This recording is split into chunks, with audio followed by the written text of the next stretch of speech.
बात करेंगे नरेंद्र मोदी की, और अगली बात जो करेंगे वो राहुल भाई करेंगे। तो बात यह है कि नरेंद्र मोदी और उनकी छवि के बारे में बताया ये जाता है कि या तो आप उनसे प्रेम कर सकते हैं, उनका सम्मान कर सकते हैं, तो या तो आप उनको हेट कर सकते हैं, इग्नोर नहीं कर सकते। नरेंद्र मोदी की छवि को लेकर बहुत सारे प्रश्न उठते हैं, बहुत आलोचना भी होती है उनके राजनीतिक स्टाइल की। एक बहुत बड़े आलोचक थे उमर अब्दुल्ला, उनके पिता फारूक अब्दुल्ला और पूरा अब्दुल्ला खानदान। लेकिन हाल फिलहाल में नरेंद्र मोदी के जो पुराने तमाम आलोचक थे, उस फहरिस्त में जो नया प्रशंसक जुड़ा है वो है उमर अब्दुल्ला। अभी हाल फिलहाल नरेंद्र मोदी जब कश्मीर गए थे, मंच पर दुनिया के सामने, कश्मीर की जनता के सामने उमर अब्दुल्ला जो तारीफ के कसीदे पढ़ रहे थे, वो हर किसी को हैरान कर रहा था। ये वही अब्दुल्ला फैमिली है जो नेहरू गांधी परिवार के बहुत नजदीक रहा है।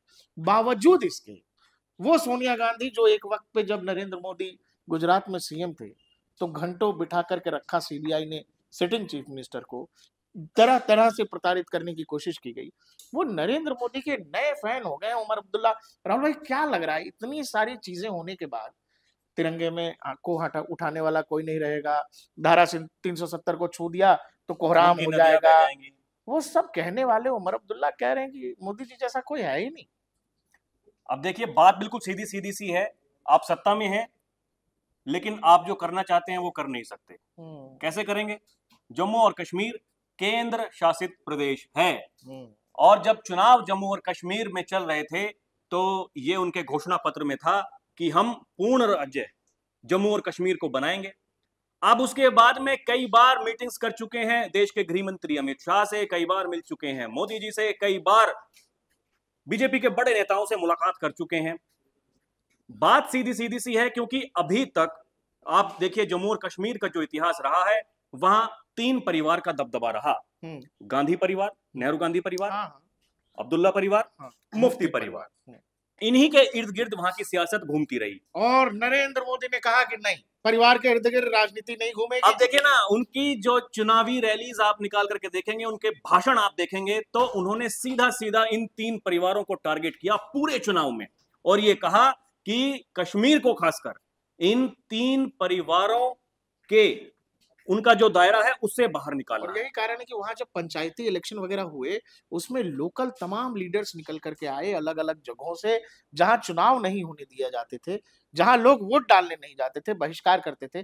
पंचायती चुनाव तक नरेंद्र मोदी की सरकार ने वहां हिट करा दिया। राहुल भाई, अब आप ये देखिए, जो पहले जिस तरीके से वहां पर वोटिंग होती थी और अब किस तरीके से वहां पर वोटिंग होती है, जो मतदान प्रतिशत है वो कितना बढ़ गया है, और ये हुआ किस कारण से है। ये 370 और 35A के हटने के बाद में वहां सब कुछ मुमकिन हो पाया। अब ये 2 चीजें ऐसी थीं कि जिनकी वजह से जो कश्मीर पर जो राज करते थे, जम्मू और कश्मीर पर, वो खुद को भारतीय मानते ही नहीं थे। उनके भाषण देखिएगा आप, वो क्या क्या बोलते थे कि भाई अगर इनको छेड़ने की कोशिश की गई 370 35A को, तो खून की नदियां बह जाएंगी, कोई तिरंगा उठाने वाला नहीं मिलेगा। पता नहीं अब लोगों को याद है कि नहीं, एक हुर्रियत नाम की एक फौज हुआ करती थी, वहां के लोकल लीडर्स होते थे। वो हुर्रियत के लीडर्स को यहाँ पर जब वो दिल्ली आते थे, ऐसा वेलकम मिलता था। सरकार चाहे उमर अब्दुल्ला की हो या फिर मुफ्ती चला रहे हो, हुर्रियत वालों का मामला अलग ही था। और ये हुर्रियत कोई मतलब संगठन तो क्या था, आतंकियों का समूह था एक, और कट्टरवादियों का समूह था, जिसको यहाँ दिल्ली में सरकार बिठा के बुला के बकायदा प्राइम मिनिस्टर ऑफिस में वेलकम करती थी। पहले तो नरेंद्र मोदी की सरकार आई जब 370 को फेंका, उससे पहले इन हुर्रियत वालों को फेंका, बोला ये कौन है, कश्मीर की जब भी बात होगी तो इसमें ये कौन सा फैक्टर है, इसको हटाओ। वो सारे के सारे कहाँ गए मुझे नहीं पता। अब देखिए, यही वो कारण है कि पहले जो भी वहां शासन करता था, वो जब दिल्ली वालों से बात करता था तो वो ये सोचकर बात नहीं करता था कि हम केंद्र सरकार से बात कर रहे हैं, वो ये सोचकर बात करते थे कि हम भारत सरकार से बात कर रहे हैं, यानी हम भारत के अधीन नहीं हैं। और हुर्रियत भारत सरकार को ये बताता था कि कश्मीर में अगर हालात सामान्य चाहिए, कश्मीर अगर हमेशा की तरह शांत चाहिए, तो आपको पाकिस्तान से बात करनी पड़ेगी। ये हुर्रियत के लोग दिल्ली में बैठे प्रधानमंत्री और मौजूदा सरकार को बताया करते थे। अब सरकार ने ये कह दिया कि हुर्रियत नाम की कोई चीज होती नहीं है, वहां लाल चौक पे तिरंगा 24x7 फहराता है। वो लोग मतलब इस तरह के लोगों को एंटरटेन किया है इस देश ने राहुल भाई, लंबे वक्त तक एंटरटेन किया है। अब देखिए बीजेपी भी कई बार, चाहे वो अब्दुल्ला परिवार हो या फिर मुफ्ती परिवार हो, उनके साथ में मिलकर के उन्होंने शासन भी चलाया है। वो केंद्र सरकार में भी शामिल थे। अब्दुल्ला परिवार और मुफ्ती परिवार के साथ तो हम सब जानते ही हैं, ये तो ताजा उदाहरण है। हाँ। 370 और 35 के हटने से पहले वहां पर बीजेपी और पीडीपी का शासन था। हाँ। तो बीजेपी ने कई बार उनसे गठबंधन करके देखा कि कश्मीर का कुछ हल निकाला जाए, लेकिन वो हल तब तक निकलना मुमकिन नहीं था जब तक एक जो दाग लगा हुआ था जम्मू और कश्मीर के ऊपर 370 और 35 दाग ही था। अब जब वो हटा तो उसके बाद में व्यवस्था ऐसी बनाई गई। अब देखिए वो ही जो मैंने कहा कि अगर मोदी ने कहा भरी रैली में कि ये 3 परिवार, गांधी परिवार का अस्तित्व वहां पहले खत्म हो चुका है, खत्म, कांग्रेस बिल्कुल खत्म। चुनाव नतीजों के बाद उमर अब्दुल्ला ने कह दिया कि हमारे लिए कांग्रेस लायबिलिटी है। अब देखिए, अब जो ये मुफ्ती परिवार है, मेरे ख्याल से 2 या 3 विधायक उनके बचे हैं, ठीक, ये भी तय है कि अब लोग जल्दी से उनके ऊपर भरोसा नहीं करेंगे, खासकर जो कश्मीर वैली की जो जनता है। जम्मू में बीजेपी का प्रभाव है। बीजेपी ने बहुत सारी कोशिश ऐसी की कि कश्मीर में कम से कम अपने संगठन को मजबूत किया जाए, लोगों के मन में एक बात डाली जाए कि 370 हटने के बाद में यहां की व्यवस्था बदली है, लेकिन उन्होंने अभी तक उस बात पर भरोसा नहीं किया। यही वो कारण है कि बीजेपी ने चाहा कि वहां पर कोई जो लोकल संगठन है, कोई वहां पर मजबूत हो, और अब्दुल्ला लोकल छोटे मोटे बहुत सारे फ्रैक्शंस वहां पर नए खड़े हो रहे हैं पॉलिटिकली, जो खुद को मजबूत करने में लगे हुए हैं। अब लेकिन कश्मीर की जनता ने विश्वास किया, फिर से देखिए एनसीपी, अब्दुल्ला परिवार का।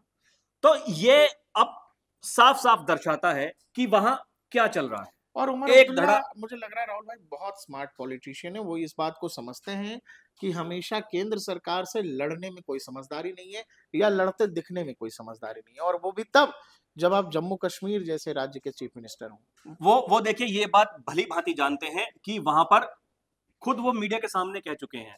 अब उनके भी तो समर्थक हैं जिन्होंने उन्हें वोट किया है ये सोचकर कि अगर ये सत्ता में आए तो पूर्ण राज्य फिर से जम्मू और कश्मीर बन जाएगा। चुनाव से पहले वो कुछ और बोलते थे, अब चुनाव के बाद वो कुछ और बोल रहे हैं। अब वो ये कह रहे हैं कि जो सरकार, जिस सरकार ने इसे खत्म किया, वो क्यों दोबारा उसे बहाल करेगी। तो एक तरफ उन्हें अपने समर्थकों को समझाना है, और दूसरी तरफ उन्हें जो केंद्र सरकार है, जो केंद्र सरकार में जो शीर्ष नेतृत्व पर है, उन्हें खुश करना है। अब आप एक बात और देखिए, वो भले ही मोदी जी हो, भले ही अमित शाह जी हो, वो ये कह चुके हैं कि हमने भाई ये कसम नहीं खा रखी कि हमेशा वो केंद्र शासित प्रदेश ही रहेगा। जब एक सही वक्त आने पर, समय उपयुक्त, सही वक्त कब आएगा? 1 साल बाद आएगा, 2 साल बाद आएगा, 20 साल बाद आएगा, 50 साल बाद, 100 साल लगेंगे। अब वो सही वक्त, समय है अभी। अब देखिए जहां पर हम हैं यहीं पर दिल्ली की सियासत भी है। यहां भी उपराज्यपाल, सब कुछ शक्तियां उसके पास हैं, लेकिन जम्मू और कश्मीर का जो उपराज्यपाल है उसके पास इतनी शक्तियां हैं जितनी दिल्ली वाले के पास भी नहीं है। भाई आप एक जो पुलिस का जो सीनियर ऑफिसर है, आप उसको अपॉइंट नहीं कर सकते, आप उसका ट्रांसफर नहीं कर सकते, आपके हाथ में है क्या? तो राहुल भाई जो कह रहे हैं वो बिल्कुल ठीक कह रहे हैं, और उमर अब्दुल्ला एक स्मार्ट पॉलिटिशियन, उनको पता है केंद्र फंड देगा तो राज्य चलेगा, ज्यादा बदमाशी करेंगे, ज्यादा टकराव का सिचुएशन होगा तो जो सरकार 370 हटा सकती है वही सरकार थोड़े समय के लिए राज्यपाल को राज्य का मालिक बना सकती है, और सरकार कहाँ चली जाएगी मुझे नहीं पता। ठीक कह रहा हूँ राहुल भाई? बिल्कुल सही बात। तो यही कहानी है। उमर अब्दुल्ला समझते हैं कि भाई उमर अब्दुल्ला की राजनीति भी तो कश्मीर की है, उनको कौन सा पूरे देश की राजनीति करनी है, उनको कौन सा देश के बाकी राज्यों में अपना विस्तार करना है। तो वो राहुल गांधी की पॉलिसी पे क्यों चलें कि हमेशा नरेंद्र मोदी से लड़ते हुए दिखें। वो स्मार्ट पॉलिटिशियन है, उनको अपना राज्य चलाना है, और राज्य, देश के किसी भी राज्य से ज्यादा पैसा मिलता है, टैक्स पेयर का मैक्सिमम मनी कहीं और जाता होगा, उससे ज्यादा पैसा कश्मीर में जाता है। ये बात उमर अब्दुल्ला समझते हैं, और यही कारण है उमर अब्दुल्ला नरेंद्र मोदी के बिल्कुल नए नए फैन बन गए। अब आप देखिए बीजेपी पहले ही वहां पर जो 3 परिवार की मैंने बात की थी, गांधी परिवार को खत्म कर चुकी है, मुफ्ती परिवार लगभग खत्म हो चुका है।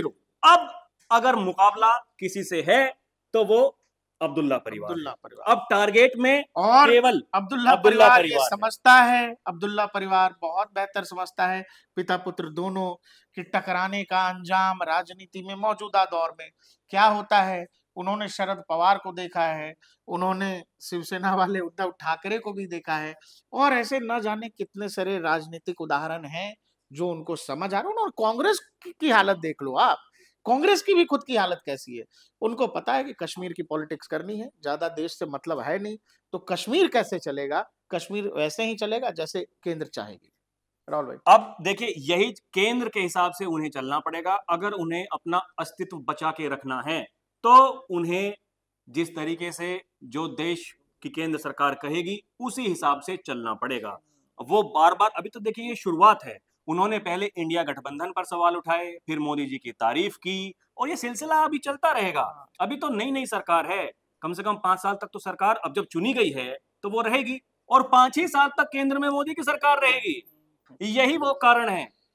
उन्हें जो अपना समर्थक वर्ग है उसको भी खुश करना है, और उन्हें मोदी जी को भी खुश करना है, तो इसलिए अमित शाह को भी खुश करना है। इसलिए जब आप सोचेंगे कि राहुल गांधी कितने स्मार्ट हैं, उमर अब्दुल्ला कितने स्मार्ट हैं, अखिलेश यादव कितने स्मार्ट हैं पॉलिटिकली, तो आपको उमर अब्दुल्ला का मूव बहुत स्मार्ट लगेगा, क्योंकि वो ऐसे ही नहीं नरेंद्र मोदी के फैन हो गए हैं, या ऐसे ही नहीं नरेंद्र मोदी की सरेआम तारीफ कर रहे हैं। वो इसीलिए कर रहे हैं क्योंकि उनको पता है कि ज्यादा जरूरी क्या है, ज्यादा जरूरी क्या, लड़ाई में दिखते रहना जरूरी है, टेलीविजन अखबारों में छपते दिखते रहना जरूरी है, या फिर ज्यादा जरूरी राज्य के लिए जो सरकारी फंड आते रहते हैं, राज्य के जो विकास कार्यक्रम है उनका जारी रहना जरूरी है। तो यही कारण है कि उमर अब्दुल्ला अचानक से नरेंद्र मोदी और बीजेपी सरकार के फैन बन गए हैं।